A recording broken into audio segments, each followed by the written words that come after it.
I think Kamal is going to, the topic of this discussion is the power of food to change society.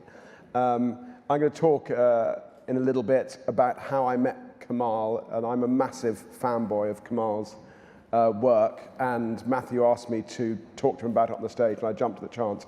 But I think, Kamal, you're going to start just by talking a little bit about what you do in Beirut and more broadly across Lebanon. Thank you. I'm going to start thanking Sarah for all the superlative adjectives she used.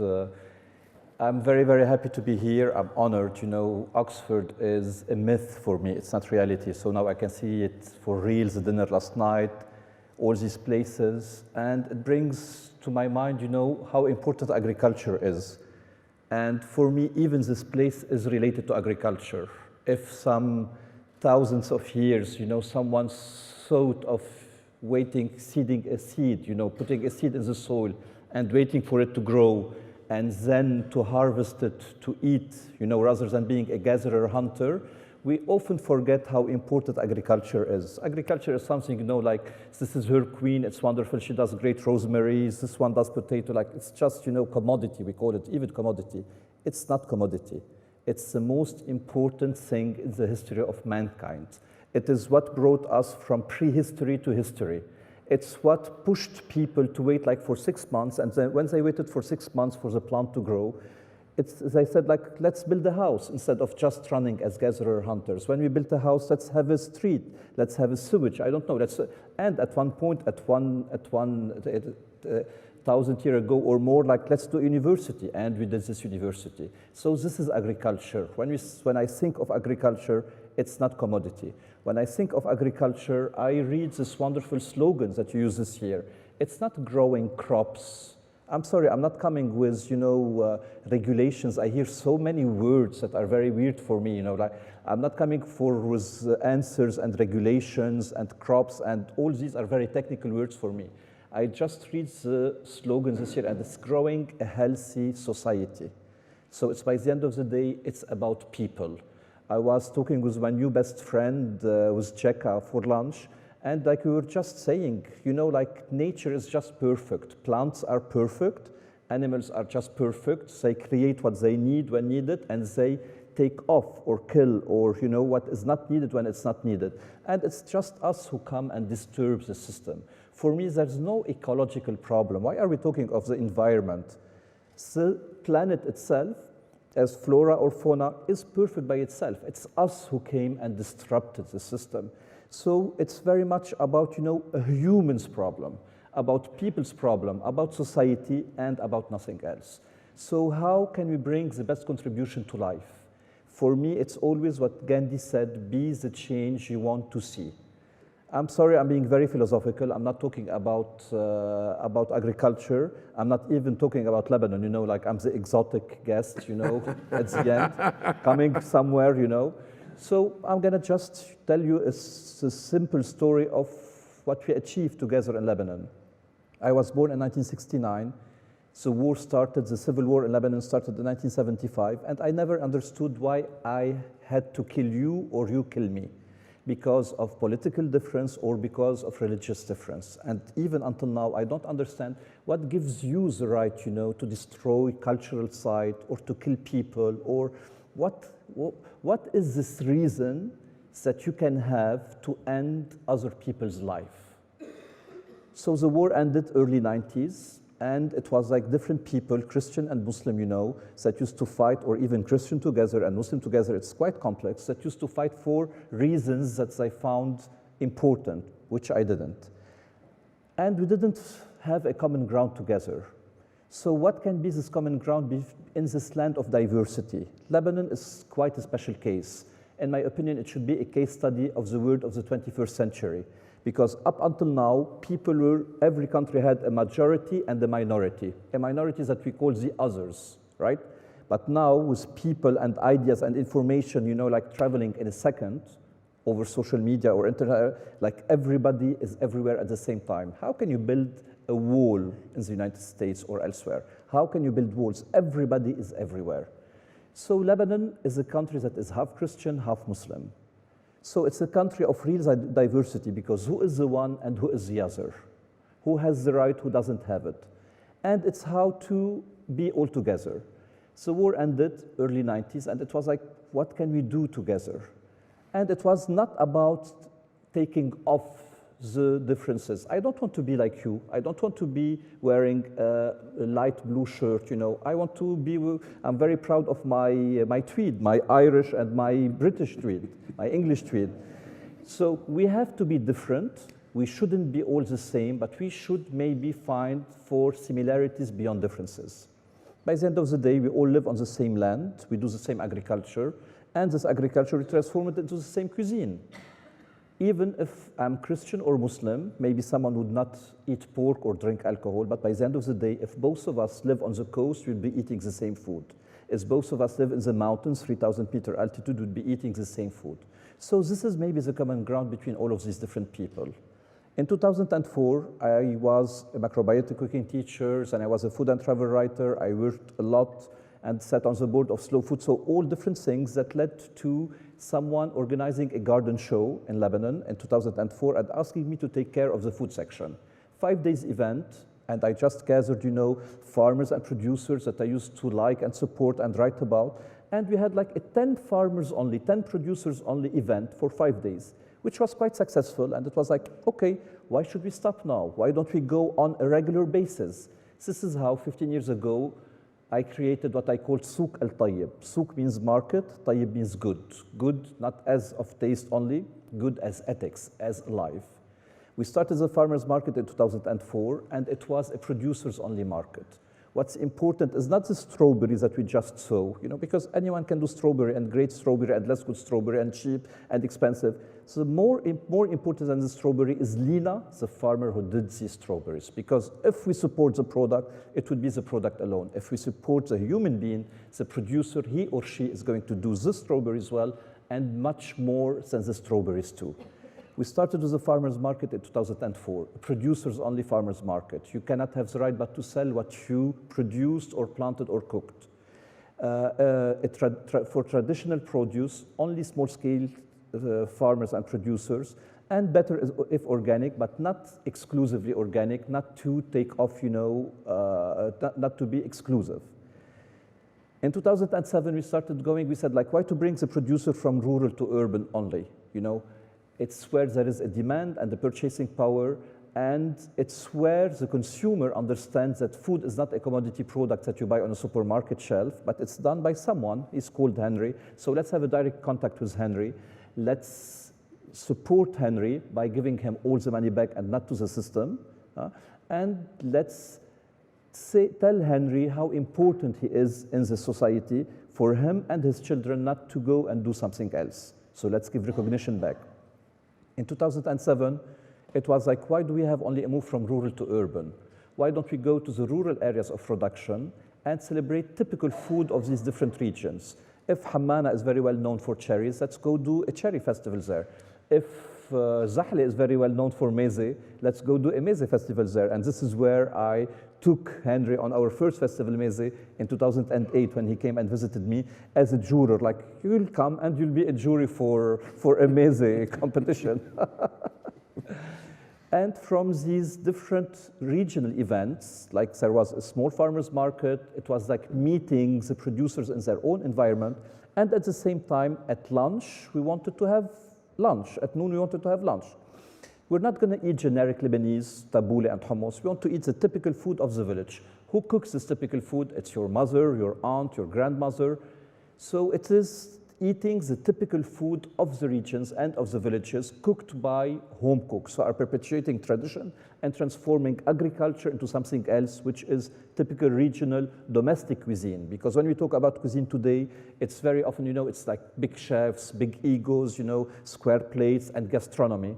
And we forget a very important dimension of food, which is domestic. You know, how many times do you eat in a restaurant? You eat much more at home than in a restaurant. So this, you know, domestic dimension of home cuisine, we completely forgot it, and it's like something which is not very important. So with these ladies cooking lunches during these festivals, it was like a very important attraction. And we said, like, why do we have to eat like the village food one time a year only? Why can't we're going to keep these regional festivals, but at the same time, let's call the woman to the city and have like a reachable place in the city, in Beirut, in the capital, and on a regular basis every day. And this is how in 2009, on November 5, 2009, we created a new project, which are community kitchens that we call tawle. Tawle like the table, where every day there's a different woman from a different village who would come and cook the typical food of her village. And it would be like a buffet, like your grandmother, inviting you for lunch at her home or at her village. And she would be so proud of what she's doing and, hosting you over a full buffet of typical food of that region or of that place, that village. So this is how Tawle started, community kitchens for home cooks in Beirut. And from Beirut, there are 6 different kitchens in the regions. Beirut is like a national kitchen, and the regional kitchens are only typical for women, recipes, and ingredients of the region only. The Tawle inside the south is like knocking on a door and eating inside. The one in the Bekaa and Ammi is like, eating at these women at their own homes and own houses. After developing these tawles, it was like, why do we have to go to the regions and eat only the typical food of the region? Why can't we enjoy more the hospitality? Because hospitality, again, when we think of hospitality today, you think of a hotel, right? With an embroidered logo on the sheets and the towels, with a lot of literature, like please don't throw your towel if you need it, save it, and you're going to save the word if you're going to save a towel, and every towel is changed every day, and all this different, propaganda, let's say.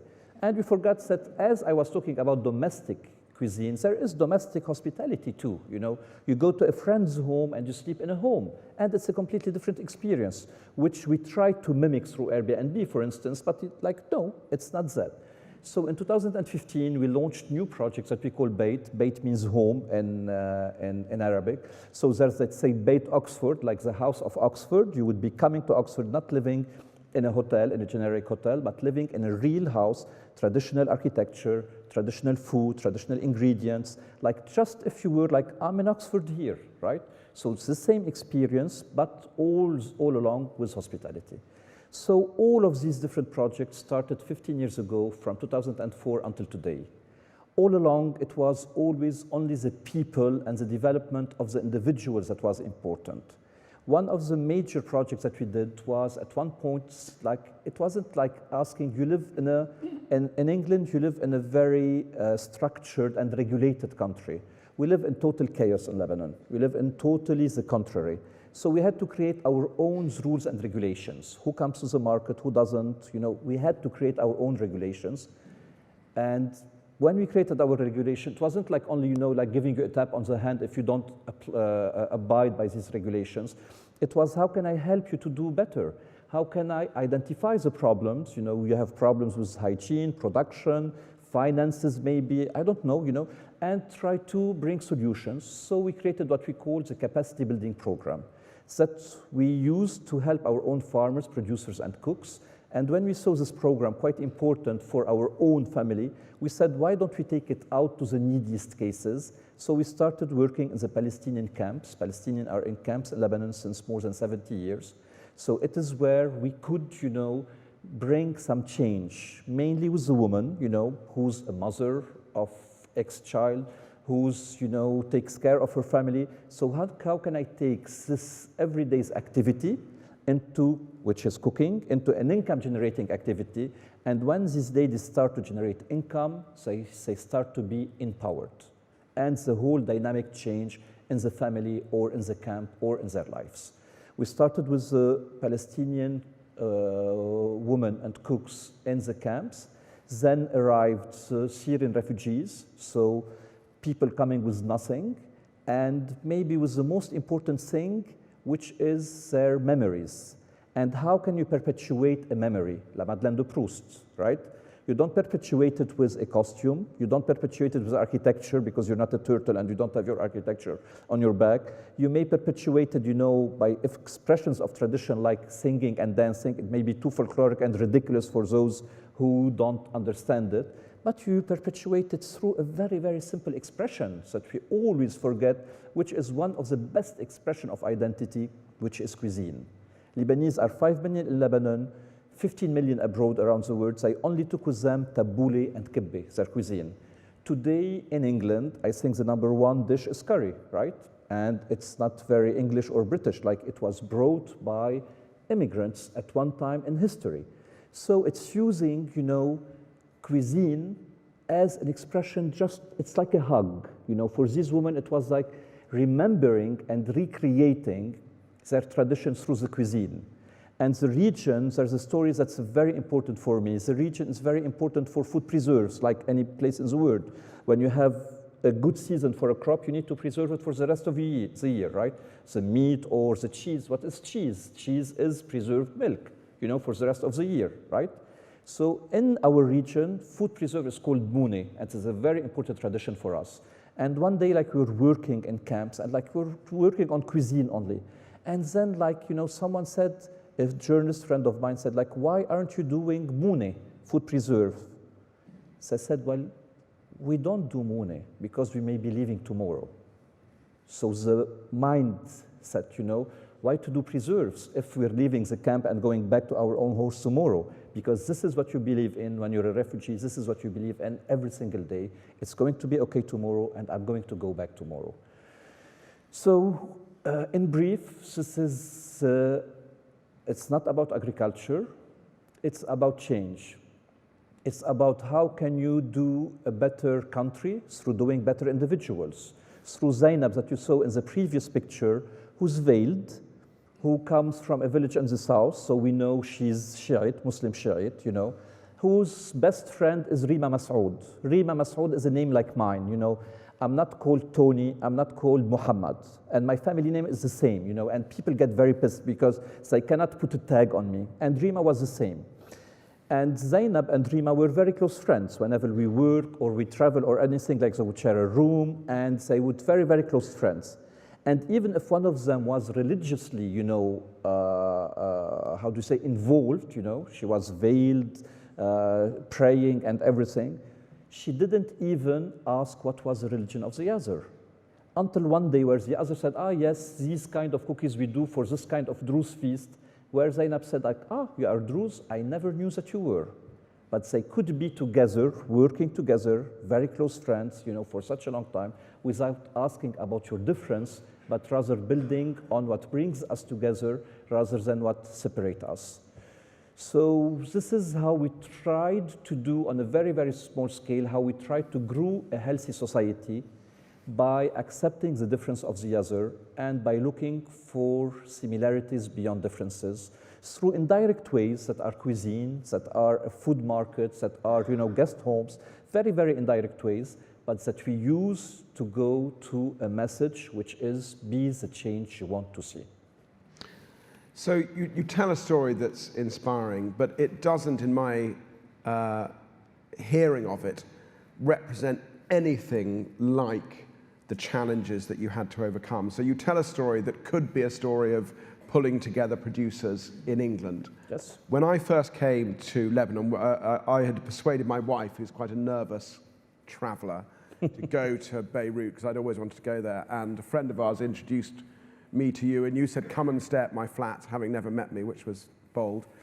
And we arrived at about 11 p.m. in Beirut. It was 2007, so President Hariri had been assassinated 2 years ago. 2 years ago, the year before. Hezbollah were occupying the center of Beirut. They had the whole center of Beirut was marked off with Hezbollah encampments. There was a power cut. Obviously. I remember it was 35 degrees at 11:30 at night, and Mima, my wife, was 4 months pregnant. And we drove in, and I was talking to the taxi driver in French about the situation, and Mima doesn't like banditos, she doesn't like risk, and I was saying, how is it? And he was saying, it's hot, it's a bit fractious, everything's a bit frightening, and my wife was saying, how is it? And I was saying, oh, it's fine. He's saying it's fine. And then the next day, we went out to the Bekaa Valley, and all of the bridges had been bombed out by the Israelis the year before because Hezbollah had taken 2 hostages in the south. That was the excuse. So every single bridge you went over, well, you didn't go over it, had kind of spaghetti hanging below it. You had to drive down into the depth valley and then come back up again. We heard stories of the year before when all the Syrians hadn't, because of the Israeli bombings, hadn't come across into the Bekaa Valley. So there was no one to take in the harvest. So everyone had come out of Beirut from the city to their family farms to help bring in the harvest. I then came back 10 years ago, and the Bekaa Valley was full of Syrians, refugees. So every farm had a Syrian. They were all rented out privately, but I think there were roughly a million Syrians camped in the Bekaa Valley. In a country of 4 million. In a country of 4 million. You took me to Borj el Barajni, one of the old Palestinian refugee camps, where we met some women who actually were trying to do work that I'd done on school food, trying to get the children in the local schools to stop eating burgers because they were all getting obese. And we had this kind of weird thing of... In a Palestinian camp. In the middle of Borj el Barajni. In the Palestinian camp, it's kind of high rises with electric wires. High rises means four stories. 4 stories built without permits, without foundation. Like, don't think of, Roger, what's the name of that? And the electricity and the water run like a kind of weird neural network above you with water dripping down over all the power lines. And they were trying to stop their kids being fat. So I thought, kind of one side of me thought there's this extraordinary, we're all facing the same thing.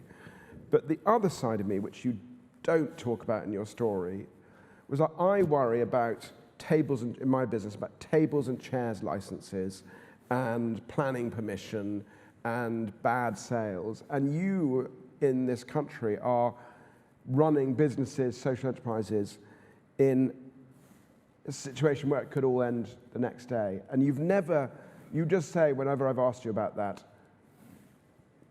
there's no other opportunity. Like, can you talk us through the kind of practicalities when you were we also went to your first market. You show pictures of the market now in this very lovely part of the city.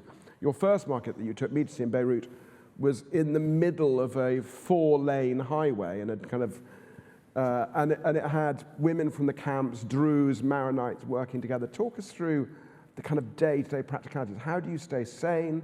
What are the kind of things that you have to fight against to stay going when you don't know the next day whether you'll be bombed, shot at, the centre will be occupied? How do you keep this life going in that situation? Thank you for saying that I am sane. If you say that I'm staying sane, it means that I am sane. So thank you. Well, you don't have a choice. If you don't do the job, who's going to do it? You cannot just turn your back and let no one do it. If you have power or money or knowledge, if you have an extra something, it's not for you to use. It's not for you to keep. It's for you to use to do something better. If you have a lot of power, we just want more. More what? More money?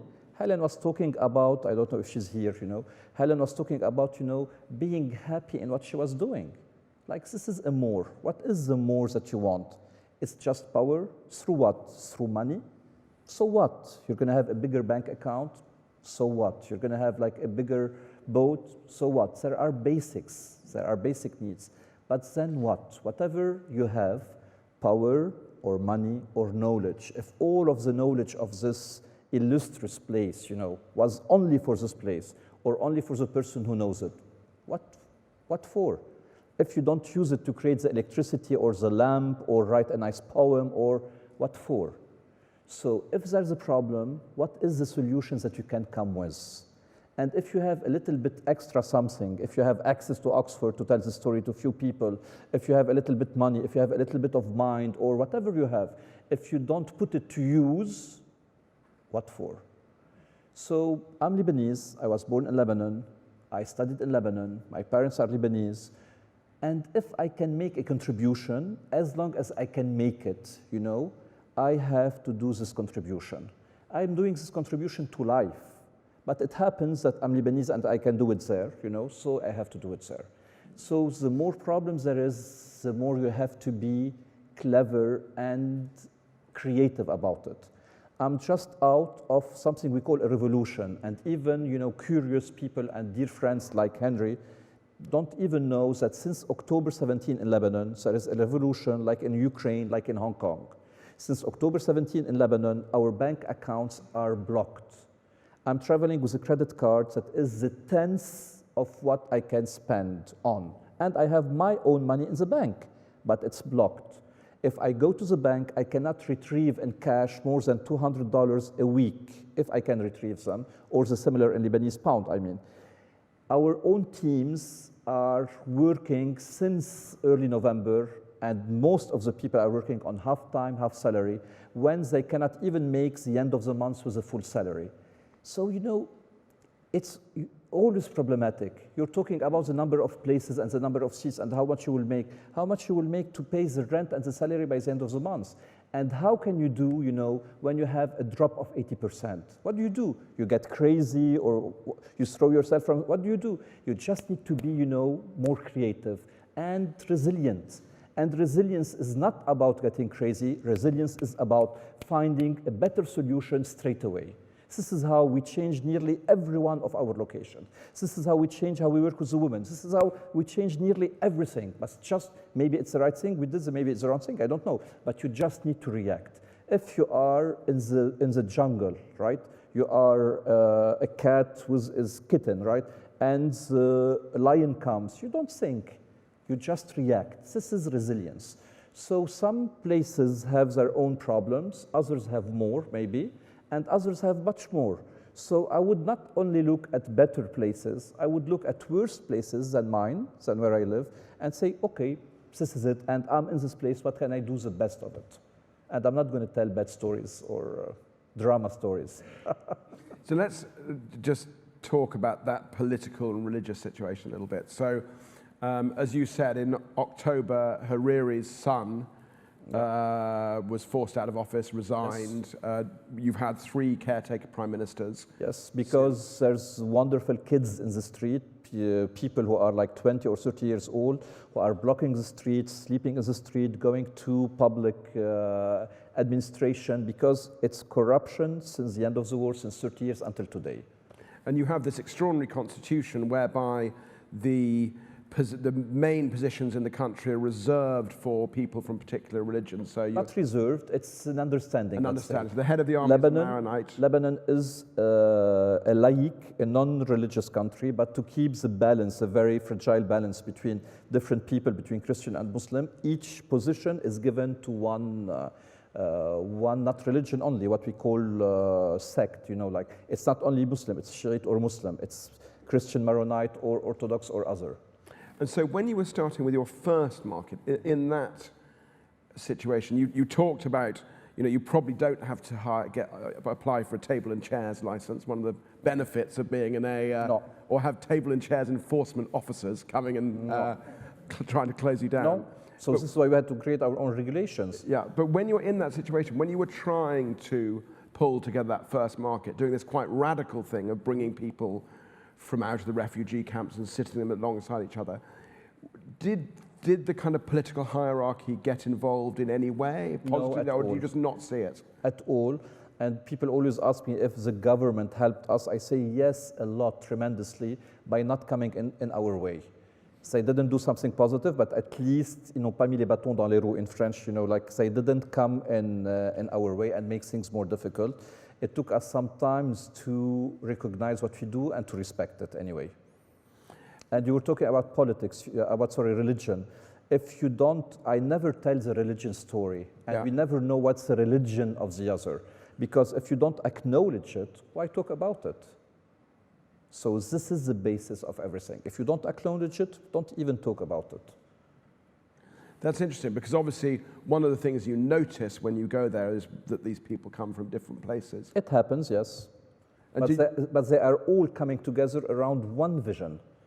We respect what we do, we respect the earth, we respect our production, we are proud of what we do, and this is it. So whether you come from south, north, you're black or white, like who cares? And are you able to get, so when I was there last in Baalbek, going to see the beautiful ruins, the Roman ruins there, I was almost arrested by Hezbollah because I made the mistake of talking into a microphone in the middle of the ruins, and someone came up to me with a gun and asked to confiscate the tape. Do you have? And I hope your wife wasn't with you. She wasn't with me that time. It was all right. She still doesn't know.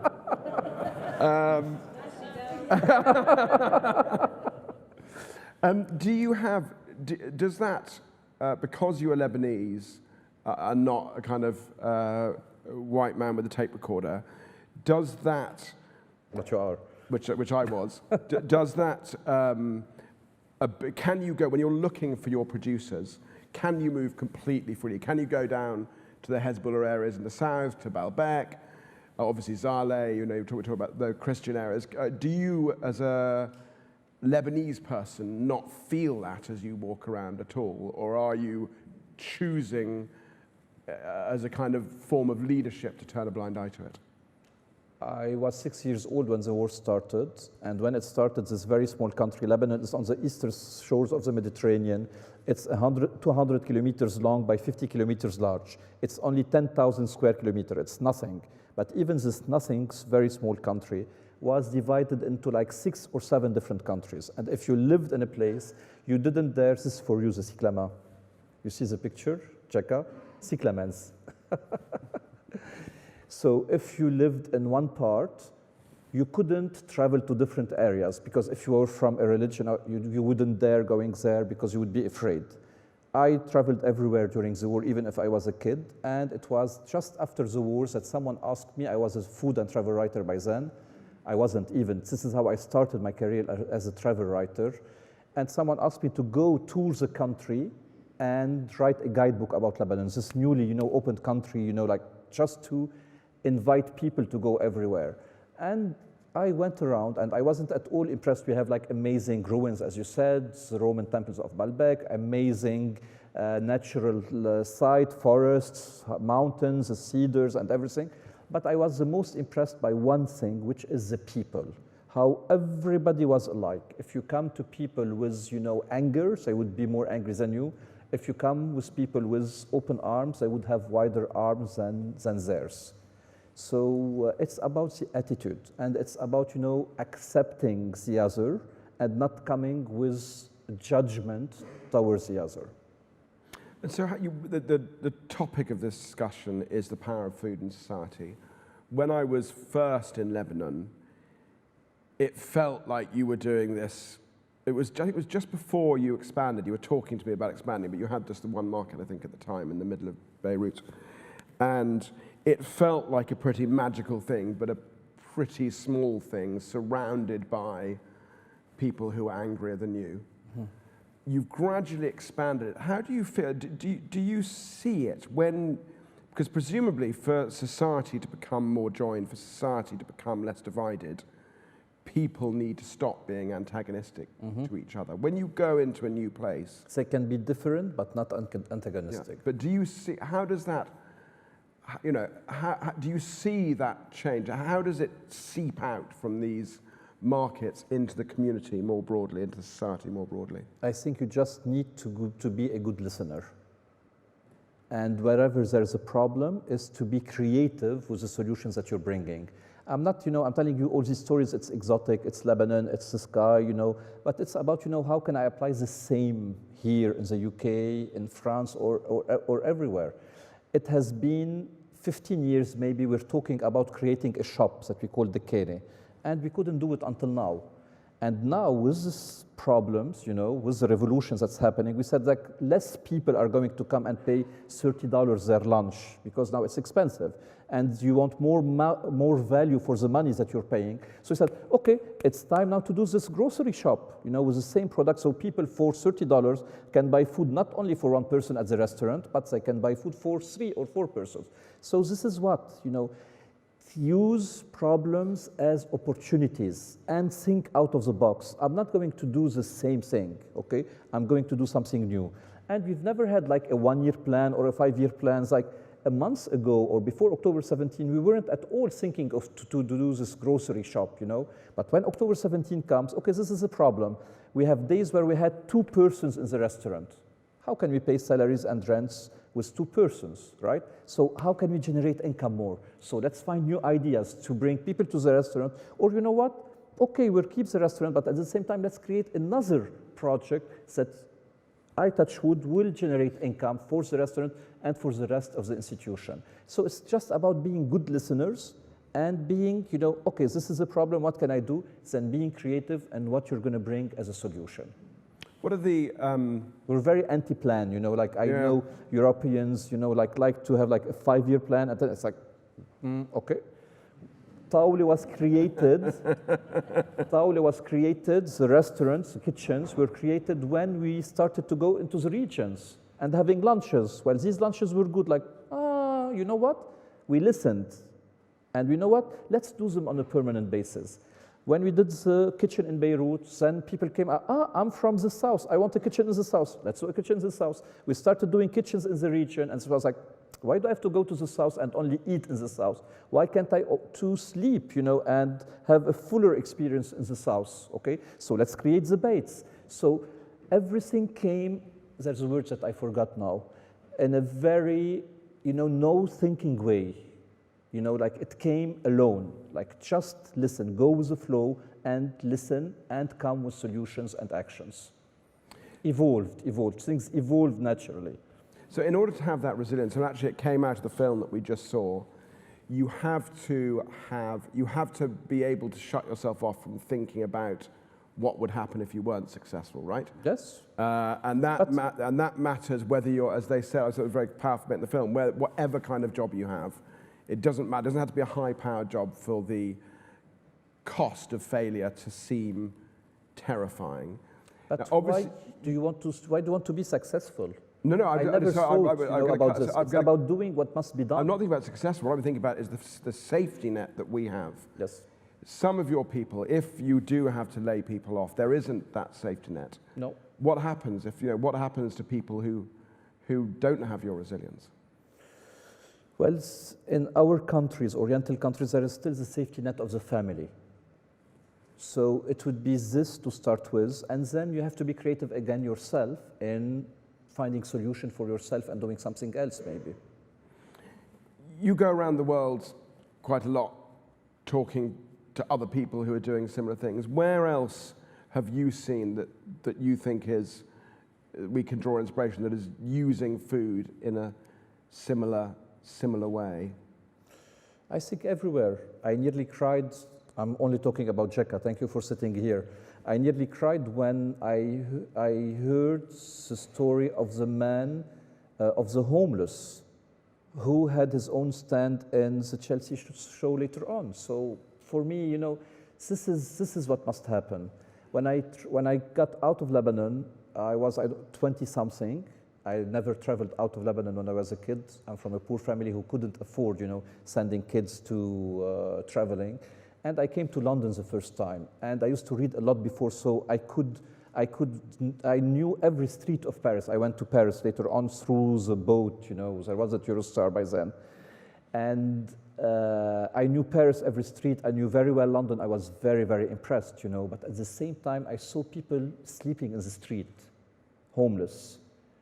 And it didn't break my heart. I couldn't believe my eyes, How can a country be so rich, so advanced, so powerful, so knowledgeable, and not handle its own people?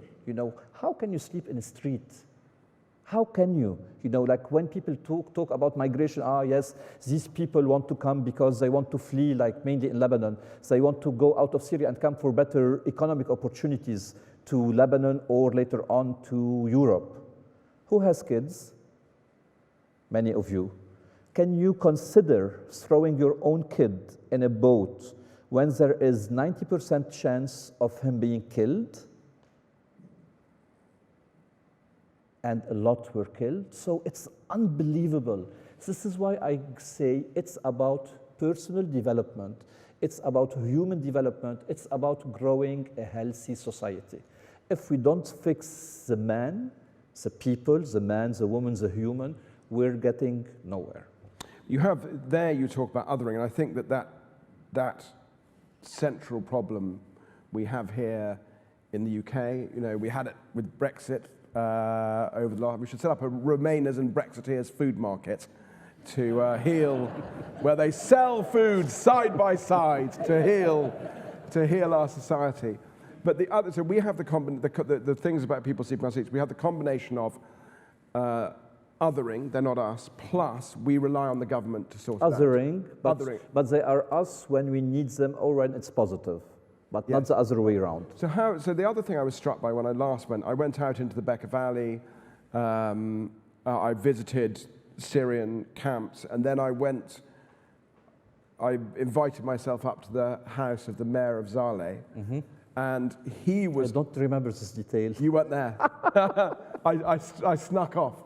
So I talked to a policeman, and I said I wanted to meet could I meet the mayor? And he drove me up to the mayor's house, who lived in this incredible mansion looking over Zaleh. And it was really striking. So his concern was the Syrians are here.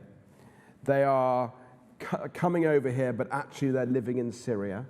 We're giving them free schooling, which we're not giving to our poor Lebanese. Like all these lines, Othering. all these lines that we're so familiar with here. How have you been how have the Syrian having a quarter of your country being from another country, how has that affected what you do? Well, it's the same. I'm not going to answer out the Syrian issue specifically, but it's still the same. It is, the othering issue. So when we accept the other, when we're benefiting from them, but later on when they are benefiting from us, it's like, no, we don't want it. So it's the same thing. But then again, our slogan is, which you're going to see in a bit, which maybe if we can see now, our slogan is make food, not war. And I always say, you cannot take a bowl of tabbouleh and go on a war front, right? You need to have basic human rights and basic rights existing, and then you go to another level. So I understand this mayor, as I understand the other side too. So this is why there must be fairness, justice, I used to be a macrobiotic cooking teacher, and in macrobiotics, the highest level of enlightenment is justice. So justice, first of all, and then you start building something else. Not to have the mayor frustrated, and not to have the others frustrated too. So justice, a starting point to build on fairly enough for both of them. It's never fair 100%, fairly enough for both of the sides, and then build from there on. What is next for you in... Now, I know, in this situation, I know you're not planning. In Before this situation, surviving. Yep. And this is, the toughest days of my life. And the toughest thing was when nearly a month ago, there has been a wave of fathers, like 30, 40 years old fathers of like 2 or 3 kids, who couldn't make things, couldn't make money anymore or something. And there was like 5 or 6 cases of fathers who committed suicide. And I was just seeing, members of our own team doing the same. And for me, like really, it was like the worst thing. It was the worst days of my life. And we're still in them, but we're trying to make the best out of it. Can you imagine? This is worse than 2006. Worse than anything. Worse than the end of the war. And how is the Soleimani situation? I mean, you've been here. What? How is the assassination of Soleimani I don't know. affected It's you? in Iran. Been there. It's in Iran. It's affecting the whole world. But it doesn't make it worse in Lebanon. It's a bit worse in Lebanon, and there's a lot of posters on the airport road, which is like the Hezbollah area, but like, I don't know, it's in Iran, it's not in Lebanon.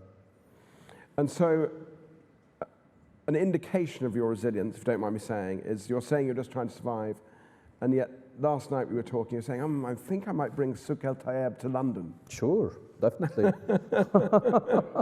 Definitely. Well, this is survival, definitely.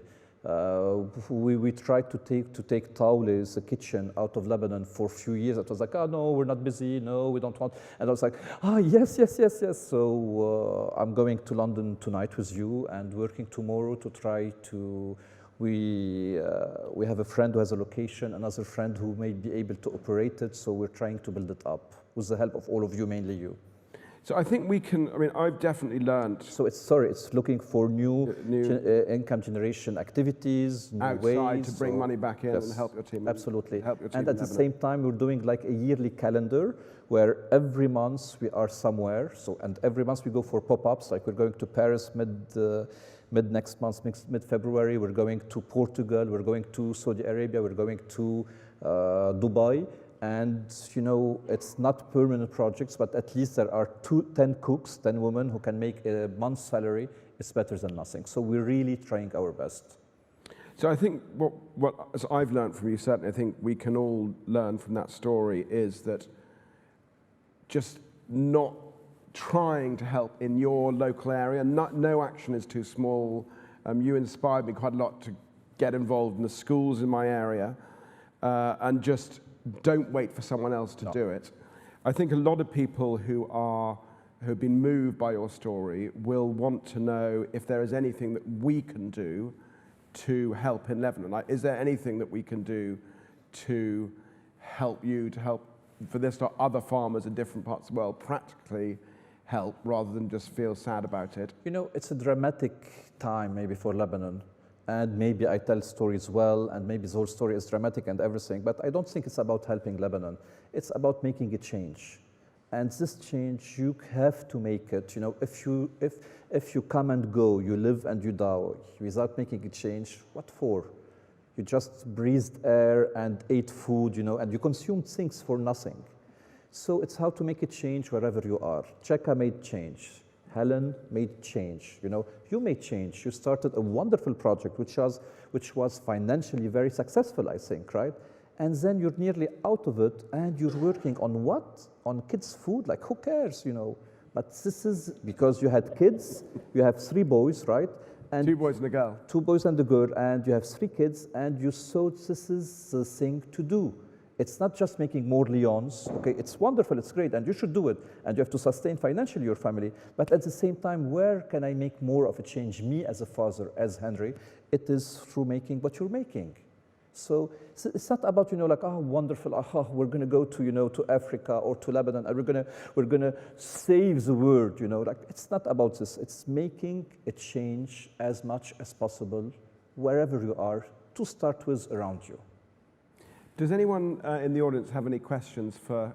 Jeka has things to say because she didn't have enough time, and I told her I'm going to give her 10 minutes. Yeah, we've got Anna down here. My question is, you are healing differences between people. I'm not healing. Okay, you're helping through cuisine and through food. Simple things. But in the UK, at the moment, food has become a battleground. Mm-hmm. So how do we use food like you're doing to heal something that is already a battleground? Because I think food has become a bit of a battleground itself here in the UK. I'm sorry, I don't know I don't know very much the case of UK. I don't know the battleground. I don't know the details, but I can just say, you know, like, I've been here since 2 days. It's a dream place. I came once before to Oxford. I didn't visit properly. Now I visit a little bit more. I want to come spend a week or days to. It's very nurturing, and for me it's very important how we can nurture ourselves for me to perform better later on in my work and my life on every level. And in these 2 days I have been here, I went to the same cafe, eating the same scones and the same, I adore scones and cream and jam. And you know, it's a very small cafe which is locally owned, it's supporting, it's very, very easy. First of all, it's not, you know, the big spheres, it's you and your money in your pocket. You vote with this. You buy this or you buy that, and this is how you vote, and this is what you support. So what are your choices? Supporting green? Go support green by only the green or the green supporting people. So it's by this. Look what's happening with the United States today and Donald Trump. He's a great businessman. He's an amazing businessman. He has the whole world following him only on economic basis, right? So it's the same. Learn from him at least these things and do the same. Let's support what we think has the right to be supported. Whatever you want, it's your choice. I'm not telling you this or that. For me, it was like a small-scale local cafe owned by a guy alone with 2 other persons, you know, working with him, doing impeccable products, not fancy at all, you know. Last week I was in Paris and I went to a new bakery with a, you know, fancy chef pâtissier, and I think the toilet alone costs the toilet seat, you know, it's called throne. I'm not joking. And it's like transparent glass, and you see the water, you know, going down and up. Sounds disgusting. I'm sure it costs $50,000. I'm sure. You know. So, like, no, these are not choices I support. I want clean toilets, you know, but I don't want a throne that costs $1 million, right? So this is what I want to support. I may be wrong, I may be right, this is being judgmental, I don't know. But this is how to support, and I'll make a change by paying my money here or there. Thank you. I have question 3 at the back. That was both stimulating and humbling, the two of you. Thank you very much. Thank you. Can I just slightly spread the discussion and think about food as a catalyst for the bringing together of people and share with you two experiences. One was with a family-run business of 300 people, and I asked the owner what everybody did at lunchtime. And he said, it's a real pain in the arse. They all go off and get a sandwich and disappear in different directions. And eat alone. I lose them out of the business for 20 minutes. And I said, I wonder what would happen if you brought them together to share and discuss around some interesting, stimulating food and what that would do. My second experience was sitting around the family table, the catalyst of bringing the family together on a regular basis and discussion. And in my slightly dominant way, I was pontificating. I think it was about sex. And my eldest daughter said to me, Dad, you don't need to articulate that. She said, you've shared with us your values around this table for the whole of our lives.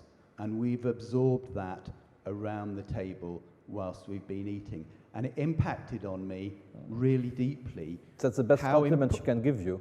Yeah, how important the coming together and the sharing of the food was in terms of the sharing of values, the transfer of knowledge, and supporting other people. Thank you.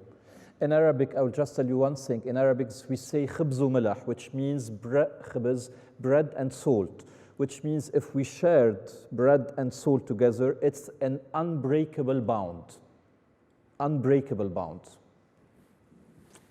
Any other questions? I have one over here. Hello, can you hear me? I'm Helena Appleton, I'm a scholar. I work with Feedback, which is a national food waste charity. And we have a regional project in Liverpool that works with community groups, collecting surplus, cooking together, eating together. And we initially encountered quite a lot of skepticism. And I was just wondering if you have encountered skepticism in with your participants and how you overcome it. You know blinders? You have to wear blinders. You have to be a very strong believer of what you do and wear blinders and just go on. But still, at the same time, always say, maybe I'm wrong, maybe reconsider, you know, what you're doing every single day. I don't have an office. We're a big team today. Everybody has an office. It's like, I don't have a space for me. I work from the original towers, the original kitchen. Like I work on a table here. I have a small basket with my pen and things around, and this is where I work from. And I see people coming from this side, you know. And we open every day at 1. And every day at 1, I look with the corner of my eye, and I ask, is it going to work again? So always be skeptical and, you know, review what you're doing. But at the same time, wear blinders and say, like, this is what I'm going to do. When you're doing, you need to be stubborn. We talked about stubbornness, you know. I'm talking only about what I talked with Jacka. It was like 5 minutes discussion, but like it nurtured me for the whole rest. You need to be stubborn. You need to really think first if it's the right thing to do, because you may be wrong. I always ask myself, like, are we wrong? Are we doing the right thing? Always reconsider, but at the same time, like, just go on. If Jacka, you know, had her first problem and said, I can't anymore, you know, like, I'm going to stop, and she wasn't stubborn, she wouldn't have been here today. You just need to be stubborn and to go on. If you look at all the people I know who've done things, that ability to plow on while at the same time constantly examining the deep motivations of what you're doing is critical, because if you allow the self-examination to stop you, you never do anything. There are always reasons why what you're doing is wrong. But on the other hand, people who I know who achieve things can spin on a pin, and they can say, well, actually, I've been wrong about that for 3 years, and now we're going this way. And it's that takes quite a lot of courage to do. And clarity. Yeah. Clarity. You know, I'm not going to hide, you know, what do you say? Yes. Hide behind my, do you say this in English? No. Hide behind my finger. Se cacher derrière son doigt. Hide behind my finger, you know. Any other questions in the audience? Kamal, it's always Oh, we've got one more. The back. Sorry, I'll try and make it brief.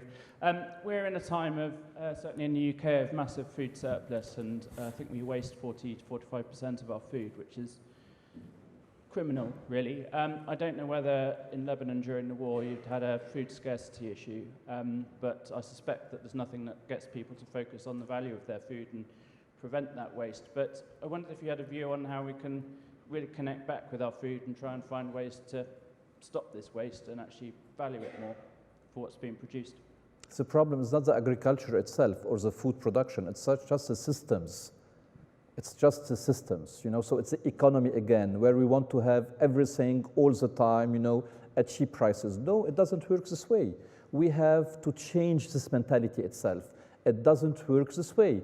I'm not going to have an exceptional clotted cream in Lebanon. It's ridiculous. In Lebanon, I can have ariche, which is similar but is Lebanese, and I'll come here to have an exceptional clotted cream, and I'll have, you know, 4 scones a day, every day, as long as I'm here. So it's breaking the systems. You know, after World War II, it was like affluence. We all want to have everything, all the time, everywhere, at the cheapest price. Well, no, guys, this is not possible. Such a problem doesn't exist in nature. It just exists with the greediness of the individual. And the change, again, is with your pocket. As more of us are aware and don't vote by buying this system, so it's going to change little by little. Yesterday, you know, we were making fun and saying, yes, you know, healthy food shops are only in posh areas in London. Well, you know, I think systems have to change. As I was saying, like, we need to review all the time. Systems have to change. They are very efficient on a financial level, on an economic level, maybe, I don't know, but on other levels, they have to change. They are harmful. Kamal, it's always such a pleasure. Thank you very much. Thank you for being polite. Thank you.